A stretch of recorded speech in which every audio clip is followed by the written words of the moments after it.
Welcome to Countdown 8. I'm Les.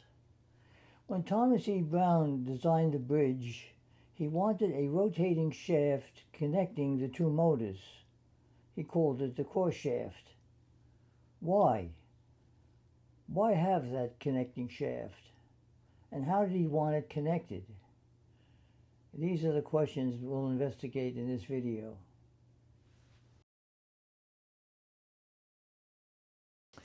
What would happen if you didn't have a core shaft? Well, you have two motors that were manufactured at the same place with the same rated RPM. They'll be powered the same way, and yet they won't run at the same RPM. One of them will have slightly more torque than the other. Why? Because you can't get identical loading on each one. There'll be variances in the amount of lubrication. There's friction differences. There's even differences in the resistance of motor windings. There are a lot of reasons why they won't run identically fast. Therefore, one of the motors will have slightly more torque than the other one. So let's say that there wasn't a shaft and you connected both of these motors to one on either side of the road. So what's going to happen is one side will have a slightly more torque than the other, and there'll be a twisting effect in the road, a twisting effect in the bearings, in the structure. There'll be stresses throughout the structure, so it's not desirable. So therefore, by putting in a core shaft, you're forcing the two motors to act as a team of motors. Now, it's a lot easier for the more powerful motor to ramp down and try to match the slower motor than it is for the slower motor to ramp up to the larger motor. With a core shaft installed, the two motors will act as a single motor, having a torque equal to twice the torque of an individual motor, and there won't be any of the twisting stresses in the structure.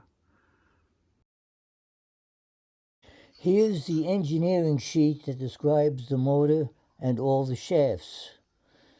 If we zoom in this section, you'll see how the two shafts are connected together. The two shafts are connected with a universal coupler.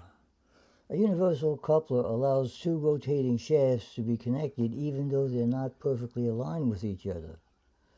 So fast forward 100 years, and here's the universal coupler that I'm using for the model. The two shafts can be aligned or out of alignment. Here's the core shaft with an installed universal coupler. Here's an operating core shaft.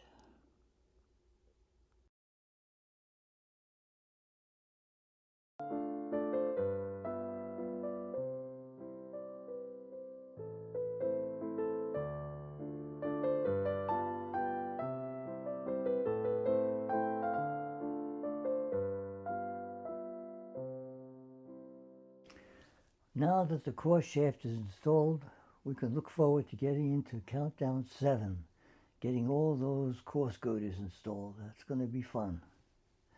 I hope you'll consider a like or possibly subscribing to the channel if you enjoy this content. I appreciate it. And also remember that when you stop learning, all that's left is forgetting. Thank you very much for watching. I hope to see you in Countdown 7. Bye.